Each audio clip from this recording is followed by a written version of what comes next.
Thinking of buying real estate? Whether it's your first investment or your 50th, there's one number every investor watches closely: the cap rate. But what exactly is it? Why does everyone talk about it? And how should you actually use it?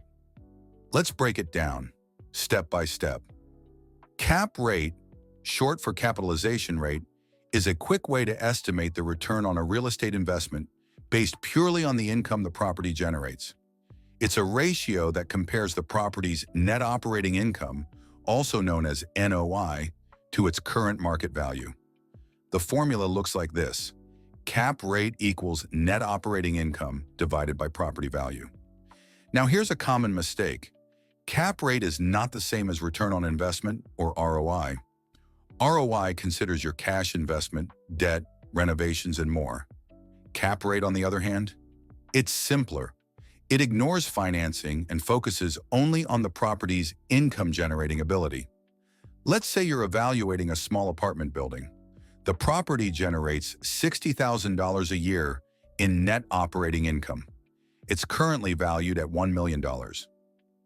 Using the formula, cap rate equals $60,000 divided by $1 million equals 6%. That means the property generates a 6% return before debt, taxes, and upgrades. Cap rates also help compare risk. Generally speaking, higher cap rates signal higher risk.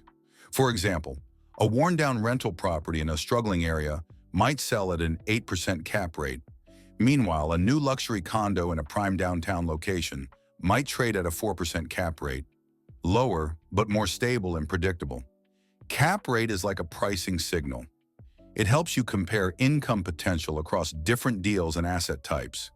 So what's a good cap rate? Well, it depends.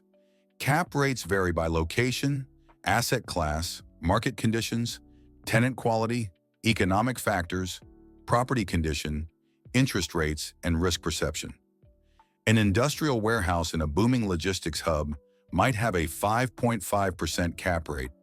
A suburban strip mall might trade closer to 6.5%. A downtown office building? Maybe just 4%. The lower the cap rate, the more investors are willing to pay for each dollar of income, often because they expect stronger location fundamentals or future rent growth. Cap rate is quick, easy, and widely used, but it's not perfect. It helps compare properties quickly. It reflects income potential, but it doesn't consider financing or cash invested. It ignores taxes and renovation needs. And it says nothing about future value appreciation. Think of it like a snapshot, useful, but only one piece of the full picture. Now you know how to read and use a cap rate. Thanks for watching. If this helps simplify cap rate for you, hit subscribe for more real estate finance breakdowns, from NOI to IRR and beyond.